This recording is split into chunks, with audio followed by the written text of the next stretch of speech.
What if I told you that the way you've been managing your money your entire life, every budget you've made, every dollar you've saved, every investment you've chased, might be built on a silent set of myths that have been quietly sabotaging your financial future without you even realizing it? We grow up hearing, spend less than you earn, save for a rainy day, and invest for the long term. All sound advice. Yet the reason so many hardworking people still feel financially stuck isn't because they ignored these rules, but because they followed them without understanding the deeper framework of wealth mechanics that the financially elite have been quietly using for decades. The truth is, money management isn't just about cutting expenses or finding the next big stock. It's about mastering the psychology behind your spending, understanding the invisible forces that dictate where your money flows, and creating a system that works for your lifestyle, not against it. Think of money like a river. If you simply try to block it by saving harder, the pressure builds until one emergency washes away months of progress.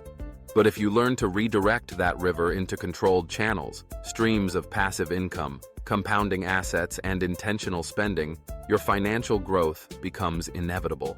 Most people make the mistake of thinking wealth comes from earning more. But the data shows that without proper money flow systems, higher income just magnifies poor financial habits.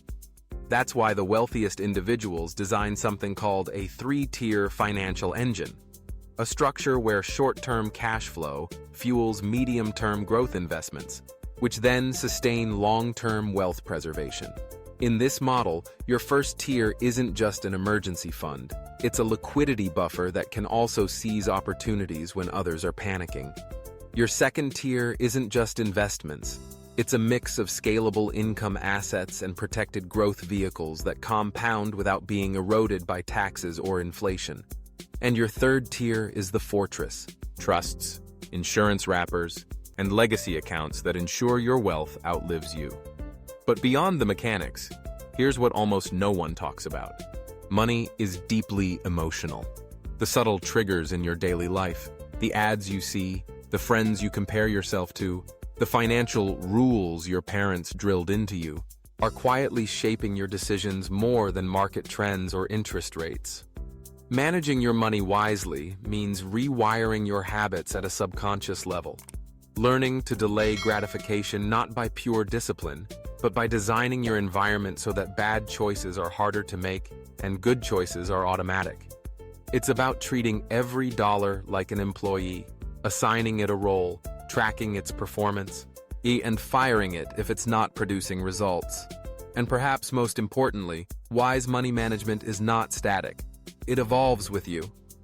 The plan that works in your 20s, aggressive growth, high-risk learning, should transform in your 40s into stability and cash flow dominance, and then in your later years into wealth preservation and impact creation.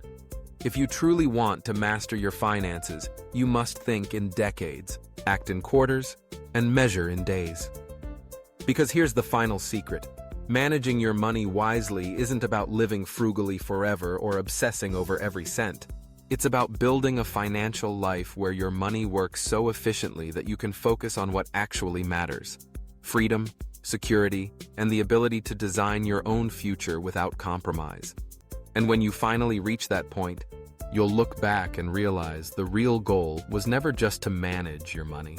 It was to make your money manage your dreams for you.